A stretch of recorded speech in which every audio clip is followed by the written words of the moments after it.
Imagine you stand in a stone corridor that smells of cold mortar and expensive cologne. You grip a sword hilt slick with nervous sweat, not because steel is the plan, but because steel is the last honest thing left. You hear muffled voices beyond a barred door, calm voices, clerks' voices, voices that kill by refusing. You feel the moment tighten like a noose. Once this door gives, Europe does not go back. You see the stairwell behind you jam with bodies, Bohemian nobles in velvet, armed citizens in worn coats, men who look rich and men who look hungry, all pressed together by the same pressure in the chest. Someone's breath hits your ear, sour with fear and wine. Someone mutters a prayer that sounds like a dare. The castle stones hold the chill of winter and the heat of anger at once. You carry a paper in your fist like it is a shield, the Letter of Majesty, a promise that religious rights stand firm. But you feel that paper burning anyway, not from fire, but from betrayal. You hear the story in fragments as the crowd climbs, churches shut, doors nailed, pastors pushed out, petitions returned with polite hands and empty answers. It is not the crash of cannons that brings you here. It is a refusal. The king's governors, names spoken with clenched teeth, hide behind procedure while the ground shifts under every home and altar. You feel the normal world die under your boots, not with a scream, but with a stamp of wax. The door ahead is barred. You see the iron latch. You see the grain of the wood. You see how a single hinge holds back a century. A shoulder slams into it. The wood groans like a living animal. Another slam. A hinge shrieks. You feel your stomach drop, because once force enters a room, it never fully leaves. A crack opens. You smell warm air rush out, heavy with ink, sweat, and the faint sweetness of perfume meant to disguise fear. The door gives. You surge forward with the others, and the corridor becomes a river that cannot choose its own course. You see the chamber, a table, papers stacked like fortifications, candles trembling, officials stiff as carved wood. Governors lean near the table with the posture of ownership. Their faces stay composed, but their eyes keep flicking to the crowd as if counting knives. A secretary stands close, quill ready, as if words still matter enough to stop hands. You push in until your shoulder brushes another man's shoulder. The room runs hot. Men talk over men. You thrust the Letter of Majesty forward. It shakes, so you tell yourself it is fury. The paper looks thin against stone walls and armed bodies. But you hold it up like a banner anyway, because if paper means nothing, then nothing means anything. The governors speak with careful mouths. You hear legal terms land like stones: illegal land, proper authority, no violation, lawful closure. Their words feel clean, but you feel them cut. They do not shout. That makes it worse. A calm denial in a burning house is its own kind of arson. You feel your jaw clamp. You look at the men beside you and see the same thought flash. If the charter is only ink, then rights are only a rumor. The governor's fingers rest on the table edge, pale, controlled. Their calm dares you to become the savage they already describe. But the room is not only you and them. You hear whispers arrive like rats under a door. Messengers slip words into ears. The emperor's patience ends. Imperial troops gather. Foreign courts watch. Allies hesitate. Another whisper contradicts it. Protestant princes may rally. The empire may fracture. A show of force may win everything. You do not know which rumor saves you and which rumor leads you into a pit. You feel uncertainty crawl under your collar. If the emperor crushes this in days, then this room becomes a trap and every man inside becomes a head on a spike. But if the empire hesitates, then this room becomes a spark and every man inside becomes a founder of something new. You do not know which world you wake into tomorrow. A voice from your side rises, sharp, breaking through the legal fog. Accusation spills out: betrayal, violation, treachery against the promised rights. Another voice demands arrest. You see hands gesture, fists clench, boots shift. The governors protest, reaching for legality like a drowning man reaching for water that is not there. One governor points at the paper like it is a misunderstanding. He insists the churches stand where they do not belong, therefore closure is lawful, therefore no right is broken. Therefore you are rebels for shouting. Therefore your anger is illegal. You feel a bitter laugh want to escape your throat because the word lawful becomes a weapon that never looks like a weapon until blood appears. Behind you, the hallway packs tighter. You feel elbows, the crush of bodies, the heat of breath. Someone's knee bumps your leg. Someone's hand presses your back. The crowd is no longer a group of men. It is a single animal, and it wants to bite. You hear a hiss from behind. If you leave now, you die later. That sentence is not a strategy. It is gravity. You realize the most dangerous force in the chamber is not the governor's. It is your own side's momentum. The room has a slope, and everyone slides. You look around for exits. You see stone walls that do not move. You see the door you burst through, now clogged with men. You see the table, now useless. You see one open window, bright, cold, waiting. The architecture itself feels like a verdict. The governors keep talking. Their mouths keep shaping words as if words still command bodies. But voices on your side rise into a roar. The roar turns the room into a drum.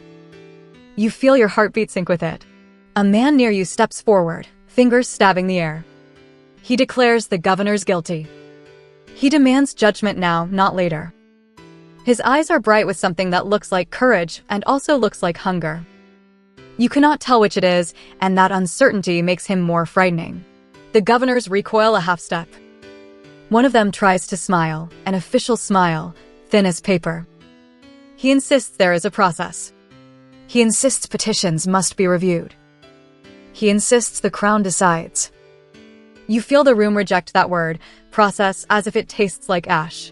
But there is no clean line between defense and attack anymore. You feel your hand tighten. Someone shouts to the window.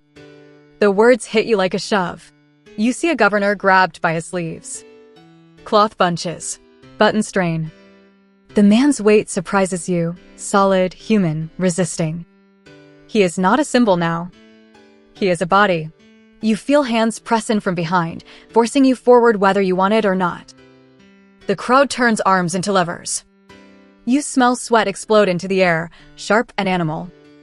The governor's shoes scrape stone with a frantic sound that makes your teeth ache. He fights. His nails claw at sleeves. His face goes pale, then red, then pale again. He shouts something about legality, about loyalty, about the emperor. But his voice breaks under the roar. You see his eyes dart to the open window, and you see real fear, raw, childlike, flood his expression. The window yawns. Cold air slams your face like a wet cloth. You glance down and the drop punches the breath out of you. The courtyard below looks unreal, flat shapes, tiny figures, a world that seems too far away to hurt. But gravity is not a rumor. Gravity is faithful. You feel your arms burn. Muscles scream. Your boots slide an inch on stone. The governor's body twists, trying to hook a foot on anything. Someone behind you grunts and shoves harder. The shove does not ask permission. You feel a sick clarity. This is not only a choice anymore. History uses your hands. If you resist your own side now, you become the traitor. If you comply, you become the spark. Either way, the old world ends. The governor's torso tips out. For a heartbeat, time stretches. You hear fabric tear. You hear a gasp that might be his or might be yours. You expect the sound next, bones on stone, a wet finality. But you do not know what waits below. Hard ground? A refused pile? A slope? A miracle? The uncertainty burns like a fuse. You release. The body disappears, swallowed by air. A scream trails down into the courtyard and breaks apart. Silence hits for half a second, too short to be mercy. Then the room erupts again. A second man is seized, another governor or the secretary or someone close enough to share the blame. Fingers clamp on his collar. He writhes, pleading, spitting words that smear into noise. You see his lips form a holy name. It does not stop the hands. He goes to the window. His heels drum the floor. Someone's ringed hand flashes as it strikes him. The open air catches his breath. His eyes roll wide. He tries to grab the sill, but fingers slip. You feel the collective shove again. The room becomes a single muscle contracting. The man tips. He is half in, half out, suspended between law and void. Then he falls. The scream follows, thinner, faster, swallowed. Now the chamber is not a court. It is a weapon. You stand at the window's edge, chest heaving. Your hands shake. Your throat tastes like copper. The room stinks of sweat and ink and fear. Someone laughs, high broken. Someone else vomits into a corner. But the expected finality does not arrive. No sickening crack rises. No sudden hush of completion. Instead, a shout comes from below, too loud, too alive. You lean out despite yourself. You see movement in the courtyard. You see bodies crawl. You see a man stumble to his feet, clutching an arm, bent but living. Another drags himself away, leaving a dark smear. They flee. They survive. You feel your stomach twist. A clean victory would mean death. But survival means testimony. The enemy lives to carry the story like a torch into every palace and council chamber. Now the act cannot be buried. It walks. Inside the room, someone shouts triumph. Someone calls it justice. Someone calls it holy. But you feel a colder truth. The window is not an ending. It is a signal flare. You step back from the ledge. The table where negotiation should live looks like wreckage. Papers lie scattered, trampled, meaningless. A candle falls and gutters out, smoke curling like a warning. The governor's chairs stand empty, accusing. You expect Prague to explode at once. But the city holds its breath instead. That delay is its own terror. You feel it in the streets as you move, doors half closed, eyes peering from shutters, people listening for boots that are not yet there. Every alley feels like a throat waiting to shout. You don't know if imperial troops march already. You don't know if allies call you heroes or criminals. You don't know if the next sunrise brings negotiations or gallows. But you know something irreversible happens because the language of the state, petitions, charters, seals, now shares the same air as the language of mobs. Therefore, the next hours become a scramble. You see men run messages through streets like sparks leaping roof to roof. You see wax seals pressed with shaking hands. You see names written that feel too heavy for ink. You hear famous titles spoken like thunder in a narrow lane, emperors, princes, leagues, unions, forces too large to imagine fully, but close enough to crush you. But the board is never visible from the ground. You can't see the full pattern. You only see the next move in front of your boots. Secure the gates, watch the bridges, count the barrels of powder, count the loaves of bread. Men who talk bravely in chambers now argue over food like starving dogs. Strategy tastes like stale grain. You feel the city's nerves in your own skin. Patrols form. Swords and pikes appear where hands used to carry baskets. The sound of metal on stone becomes common, like church bells. You sleep in snatches, waking at every shout. Dreams fill with falling bodies. But confidence never stays pure. Someone swears foreign help arrives. Someone else swears the empire prepares chains. The same rumor wears two masks depending on who speaks it. You don't know which face is true. That ignorance becomes a weapon used on your mind. Therefore, you cling to what you can touch. You touch the hilt. You touch the rough paper of orders. You touch the cold stone of a gate as if it can promise safety. But stone never promises. Stone only waits. You see leaders chosen in tense rooms, not because they are beloved, but because hesitation is death. Voices argue over commands. Who controls the militia? Who controls the treasury? Who controls the message that leaves the city? The air tastes of suspicion. Men who stand shoulder to shoulder in crisis still measure each other for future betrayal. But there is no time for purity. You watch letters fly outward like arrows. Some demand loyalty. Some beg for aid. Some threaten. Ink becomes ammunition. Outside the city, power stirs like a sleeping beast. You hear of armies gathering, but details stay fogged. One messenger insists reinforcements march to save you. Another insists the same roads carry enemies. You don't know which set of boots approaches. Night turns every distant sound into an omen. You begin to understand a brutal rule. Once an act becomes symbolic, it stops belonging to the people who commit it. The window becomes a story told by priests and courtiers, by soldiers and merchants, by men who never stand in that chamber yet feel entitled to use it. Each teller sharpens it into a blade that fits their hand. Therefore, the violence expands. Not in one clean battle, but in grinding steps, mobilizations, sieges, marches, retreats. The calendar flips from AD 1619 into AD 1620, but time does not feel like numbers anymore.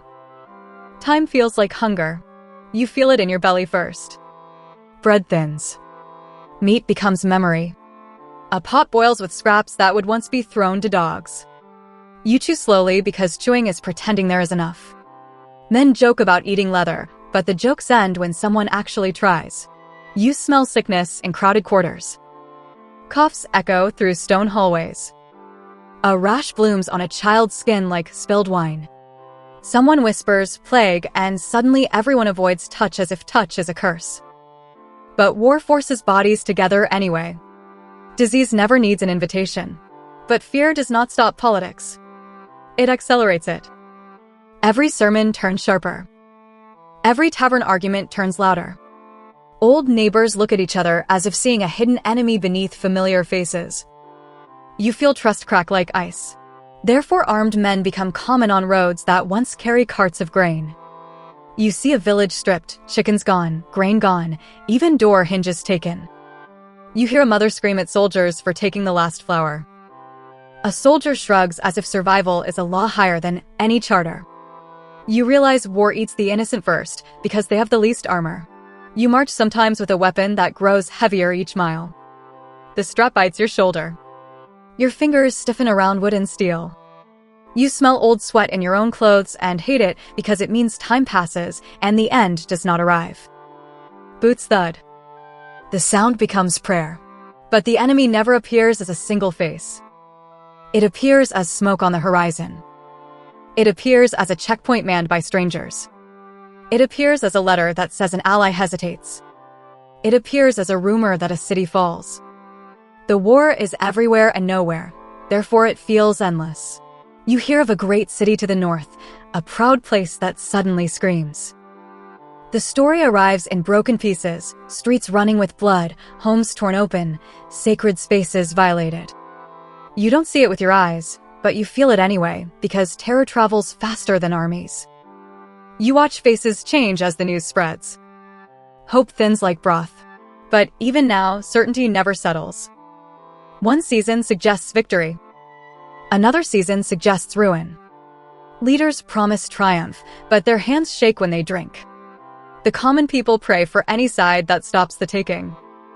Loyalty becomes transactional when children cry. Therefore, the war becomes a machine that consumes more than soldiers. It consumes harvests. It consumes marriages.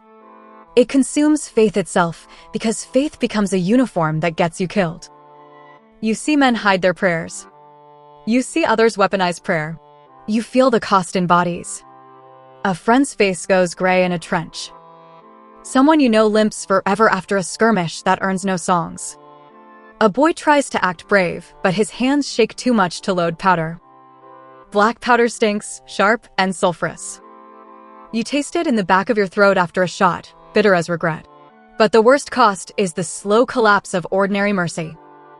You see a soldier steal a loaf from an old man and call it necessity. You see an old man curse the soldier and call it justice. Both are right in their own hunger. Therefore, the world becomes a courtroom with no judge. Years grind forward. AD 1631 arrives with more ash than promise. AD 1648 comes with exhaustion, so deep it feels like a second skeleton under the skin. The ground never fully stops shaking. People learn to flinch at footsteps. Children learn the shape of weapons before the shape of letters. But go back to that chamber, that window, that single opening in stone.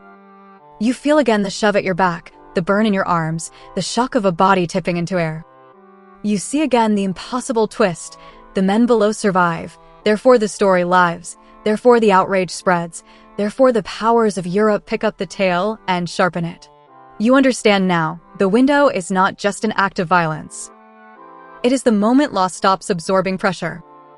It is the moment trust collapses so completely that paperwork becomes a weapon and bodies become arguments. It is the moment the system fails to vent steam, therefore the smallest opening becomes an exit route for catastrophe. You see how quickly a political dispute becomes a moral crusade. You see how easily rights becomes revenge.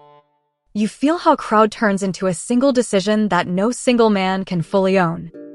You don't know if you throw a tyrant or throw a future, because in the fog of war, every action arrives without its full price tag. Now the dust settles, never fully, but enough to count. You count the missing faces. You count the empty granaries. You count the silent churches and the burned villages. You count the way a generation grows up with fear as its first language. This is the verdict. One shove through a window does not stay in one room. It ripples outward until an entire continent bleeds. But the mirror waits, cold and modern. You look at your own world, courts, parliaments, media, institutions meant to hold pressure without breaking. You see how quickly trust erodes when decisions feel hidden behind procedure. You feel the same dangerous temptation. If the system does not listen, then force feels like the only language left. Therefore, the question is not whether history repeats perfectly. The question is whether the same stress fractures appear, small openings where a single shove becomes a stampede. So imagine standing again in that corridor. You feel the crowd at your back. You see the door trembling. You hear calm voices inside insisting everything is lawful. You don't know if compromise saves lives or merely delays betrayal. You don't know if restraint looks like wisdom or looks like surrender. The legacy question hangs, unanswerable by search and impossible to dodge. When the charter in your hand feels like it is burning, do you choose to hold the line inside the law, knowing it may fail? Or do you choose the window, knowing you may break the world to prove a point?